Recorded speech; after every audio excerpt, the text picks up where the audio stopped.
Hello কাছের মানুষজন, তোমরা ছোটবেলা থেকে পড়ে এসেছো আইডিয়াল গ্যাস ল হচ্ছে পিভি ইকুয়ালস টু এনআরটি। এই যে ইকুয়েশনটা কেন অ্যারাইজ করছে এবং ক্যাপিটাল আর যাকে আমরা বলি ইউনিভার্সাল গ্যাস কনস্ট্যান্ট, তার ভ্যালুই বা কেন 8.314 হলো, আজ সেই বিষয়ে আলোচনা করা যায়। What is gas? গ্যাস হচ্ছে পদার্থের তিনটি অবস্থার মধ্যে একটা অবস্থা, যাকে আমরা বলি গ্যাসিয়াস স্টেট, যেমন অক্সিজেন, নাইট্রোজেন, ভেপার ইত্যাদি ইত্যাদি। আমাকে প্রথমে গ্যাসের প্রপার্টিজ সম্বন্ধে বলা দরকার। গ্যাসের প্রপার্টিজ সম্বন্ধে বলতে গেলে গ্যাসিয়াস স্টেটকে ডিফাইন করতে হবে। তাই প্রথমে আমরা জানবো গ্যাসের state of the system. State of the সিস্টেমের মধ্যে সিস্টেম বলতে কি বোঝায়? সিস্টেম বলতে কোনো একটা পার্টিকুলার গ্যাসকে বোঝায় যাকে আমরা আলোচনা করছি, আর বাদ বাকি যা কিছু আছে তাকে আমরা ইউনিভার্স বলবো।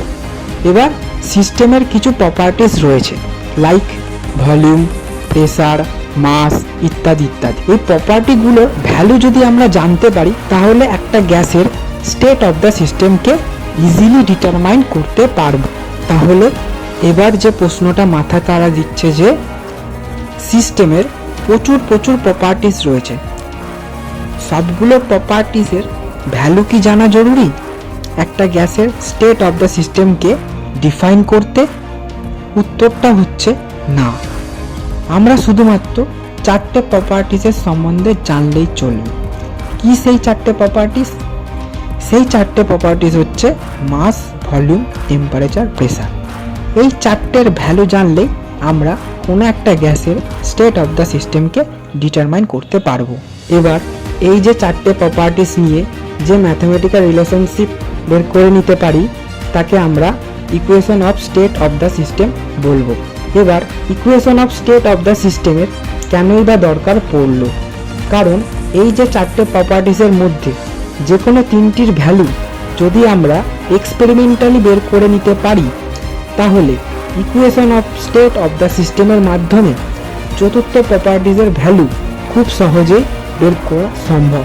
উদাহরণ হিসেবে ধরা যাক y equals two 10x plus 5। এখানে দুটো ভেরিয়েবল আছে, আমরা এই দুটো ভেরিয়েবলের মধ্যে যে কোনো একটার মান জানা থাকে তাহলে অপরটি ইজিলি বের করা সম্ভব। ধরা যাক x এর ভ্যালু 10, তাহলে y equals two 10 into 10 plus 5, 100 plus 5, 105। এবার বিজ্ঞানীরা গ্যাসের বিভিন্ন প্রপার্টিজের মধ্যে কি রিলেশন সেই বিষয়ে জানার জন্য বিভিন্ন ধরনের এক্সপেরিমেন্ট করতে থাকেন। প্রথমে 1962 খ্রিস্টাব্দে বয়েলস প্রেসার আর ভলিউমের মধ্যে কি রিলেশন তা জানার জন্য এক্সপেরিমেন্ট করেন। তিনি অন্য দুই properties like mass of the gas and গ্যাসের টেম্পারেচারকে কনস্ট্যান্ট রাখেন। তিনি দেখলেন ভলিউম ইনক্রিজ করলে প্রেসার ডিক্রিজ করে। That means volume and pressure একে অপরের ব্যস্ত না পারে। So we can write as a pressure proportional to 1/ভলিউম। So pressure is equal to C/V or V is equal to C/P। এখানে C হচ্ছে কনস্ট্যান্ট। তারপর বিজ্ঞানী গে লুসাক এবং চার্লস ভলিউমের সাথে টেম্পারেচারের কি সম্পর্ক তা জানার জন্য বিভিন্ন ধরনের এক্সপেরিমেন্ট করেন। তিনি অন্য দুই প্রপার্টিস লাইক গ্যাসের মাস অ্যান্ড গ্যাসের প্রেসারকে কনস্ট্যান্ট রাখেন। টেম্পারেচারকে চেঞ্জ করিয়ে ভলিউমের কি পরিবর্তন হয় এসব কিছু নোট করতে থাকেন। ভ্যালু নোট করে একটা গ্রাফ ড্র করলেন, যার এক্স অ্যাক্সিসে রাখলেন টেম্পারেচারকে এবং ওয়াই অ্যাক্সিসে রাখলেন ভলিউমকে। সেই গ্রাফ একটা স্ট্রেট লাইন বা লিনিয়ার ফাংশন দেখা দিল। আমরা জানি যে কোনো সরলরেখার সূত্র y equals to mx plus c, তাহলে এখানে v equals to a plus bt হয়, যেখানে v equals to volume, t equals to temperature এবং a অ্যান্ড b দুটো কনস্ট্যান্ট। a ডিনোট করছে ইন্টারসেপ্ট at 0 ডিগ্রি সেলসিয়াস টেম্পারেচারে ভলিউমের ভ্যালুকে, that is v0। b denote করছে স্লোপ অফ দ্য স্ট্রেট লাইনকে, that is dv dt at constant p। তাহলে আমরা ইকুয়েশনকে লিখতে পারি v equals to v0 plus del v del t at constant t। চার্লসও সেম এক্সপেরিমেন্ট করেছিলেন। তিনি ফিক্সড মাস অ্যান্ড কনস্ট্যান্ট প্রেসারে ভলিউমের যে আপেক্ষিক ইনক্রিজ সেটা প্রতি 0 ডিগ্রি সেলসিয়াস টেম্পারেচারের ইনক্রিজের উপর ডিপেন্ড করে, সেটা প্রত্যেকটা গ্যাসের ক্ষেত্রে তার ভ্যালু সেম হয়। তাহলে at fixed pressure increase in the volume per ডিগ্রিকে ম্যাথামেটিক্যালি আমরা লিখব del v del t at constant p। তেমনভাবে at fixed pressure relative increase in volume per ডিগ্রিকে আমরা লিখব 1/v0 del v del t at constant p। এই কোয়ান্টিটিকেই আমরা একটা স্পেশাল হিসেবে জানবো, সেটা হলো coefficient of thermal expansion at 0 degree Celsius, যাকে আমরা আলফা জিরো হিসেবে ডিনোট করব। Alpha zero is equal to 1/v0 del v del t at constant p। তাহলে আগের যে ইকুয়েশনটা আমরা পেয়েছি সেটা হলো v equals to v0 plus del v del t at constant p into T. তাতে আমরা আলফা জিরোকে যদি আমরা বসাতে চাই del v del t at constant p ভ্যালুটাকে বের করে নেব, সেটা হলো v0 into alpha zero. del v del t at constant p এর জায়গায় যদি আমরা ভ্যালুটা বসাই তাহলে ইকুয়েশনটা হবে v equals to v0 plus v0 into alpha zero into T. এখানে v0 কে যদি আমরা কমন নিই তাহলে v ইকুয়ালস টু v0 ব্র্যাকেটে 1 প্লাস আলফা জিরো ইন্টু টি।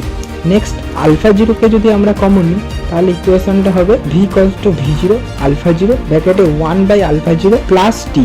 এবার প্রশ্ন হতে পারে আমরা ইকুয়েশনটাকে রিঅ্যারেঞ্জ করে in terms of alpha zero আকারে লিখলাম কেন? তার কারণ হলো volume at 0 degree that is v0 and alpha জিরোর ভ্যালু সমস্ত গ্যাসের ক্ষেত্রে সেম হয়, তার ফলে ইকুয়েশনটা সমস্ত গ্যাসের জন্য প্রযোজ্য হয় এবং এই ইকুয়েশনে প্রেসার ইন্ডিপেন্ডেন্ট থাকে। এখানে আলফা জিরোর গুরুত্বটা কি? আলফা জিরো টেম্পারেচারের উপর নির্ভর করে, তো দ্য ইকুয়েশনে 1/আলফা জিরো প্লাস টি এর টেম্পারেচারের উপর ডিপেন্ড করে, তাই 1/আলফা জিরো প্লাস টি তার বদলে ক্যাপিটাল টি আকারে লিখতে পারি। 1/আলফা জিরোর ভ্যালু 273.15 ডিগ্রি সেলসিয়াস হয়, so capital T is equal to 273.15 plus small T. এখানে ক্যাপিটাল টি থার্মোডাইনামিক টেম্পারেচারকে ডিনোট করছে, যাকে আমরা কেলভিন স্কেলে লিখি। তাহলে আমরা যে ইকুয়েশনটা পেলাম তা হলো v equals to v0 alpha zero into capital T. এই ইকুয়েশনটা থেকে আমরা বলতে পারি volume of the gas under a fixed pressure is directly proportional to thermodynamic temperature. এবার আমরা বয়েলস ল এবং গে-লুসাক অর চার্লস ল কে কম্বাইন করে কি ইকুয়েশন পাচ্ছি সেটা দেখা যায়। প্রথমে বয়েলস ল থেকে যেটা পেয়েছি তা হলো v0 ইকুয়ালস টু c0/p। তাহলে আগের ইকুয়েশনে v0 এর পরিবর্তে c0/p বসিয়ে নতুন যে ইকুয়েশনটা পাচ্ছি তা হলো v equals to c0/p alpha zero into T. এখানে শুধুমাত্র মাসটাকে ফিক্স রাখা হয়েছে। এবার আমরা টেম্পারেচার এবং প্রেসারকে কনস্ট্যান্ট রেখে ভলিউমকে ডবল করে দিলে গ্যাসের মাসও ডবল হয়ে যায়। তার মানে নিশ্চয়ই এই ইকুয়েশনে যে কনস্ট্যান্ট C0 সেটা মাস অফ দ্য গ্যাসের সাথে প্রপোর্শনাল। তাহলে আমরা লিখতে পারি C0 is equal two BW। এখানে B হচ্ছে কনস্ট্যান্ট এন্ড W হচ্ছে মাস অফ দ্য গ্যাস। তাহলে আগের ইকুয়েশনে C0 এর পরিবর্তে BW বসালে নতুন যে ইকুয়েশনটা পাচ্ছি সেটা হলো B is equal to BW/P alpha zero into T. এই ইকুয়েশনের মাধ্যমে গ্যাসের যে চারটে essential property like volume, mass, temperature, pressure তার একটা জেনারেল রিলেশন এস্টাবলিশ করতে পারলাম।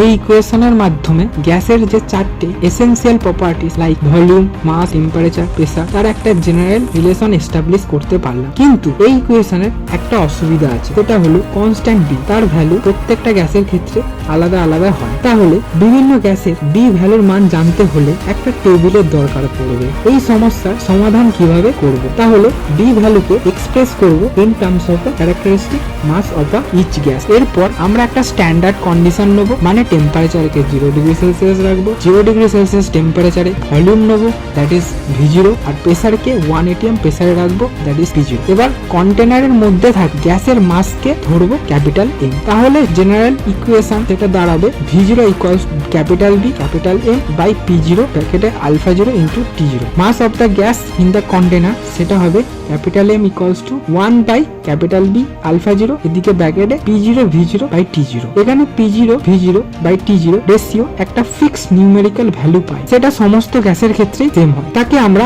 r হিসেবে ডিনোট করি। So r is equal to p0 v0 by t0। So mass of the gas in the container সেটা হবে m is equal to r by b alpha zero. So capital B is equal to capital R by m alpha zero. আগে যে generalised ইকুয়েশনটা পেয়েছিলাম তাতে b এর পরিবর্তে r by m alpha zero বসালে আমরা পাই v equals to w by m RT by p। The ratio of W by M denoted number of the characteristic mass of a gas contained in the mass W, which is denoted by the symbol N. So N equals to W by M, so V equals to nRT by P, and now PV equals to nRT.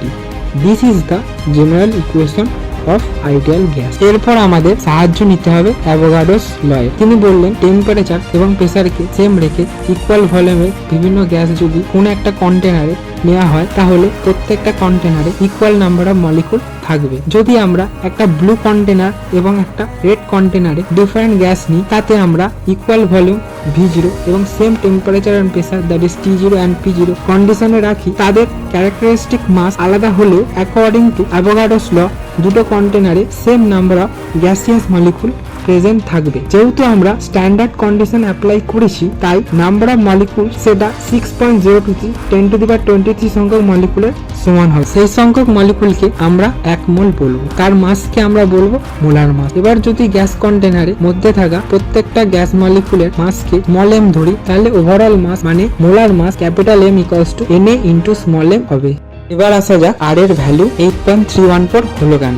আর আমরা আগে জেনেছি সেটা P0 V0 by T0 is equal to R। V0 হচ্ছে 0 degree Celsius টেম্পারেচারে volume of the gas, আর value হয় 22.41383 litre per mole. আমরা জানি 1 litre is equal to 10⁻³ metre cube. So V0 is equal to 22.41383 into 10⁻³ metre cube per mole. আর T0 is equal to 0 degree Celsius temperature in terms of Kelvin scale, that is equal to 273.15 Kelvin। R P0 হচ্ছে 1 atm pressure, that is equal to 1.01325 into 10⁵ Pascal। So R is equal to 1.01325 into 10⁵ Pascal into 22.41383 into 10⁻³ meter cube per mole divided by 298.15 Kelvin। So that is equals to 8.31441 Pascal meter cube Kelvin inverse mole inverse। So that is equals to 8.31441 Joule Kelvin inverse mole inverse। So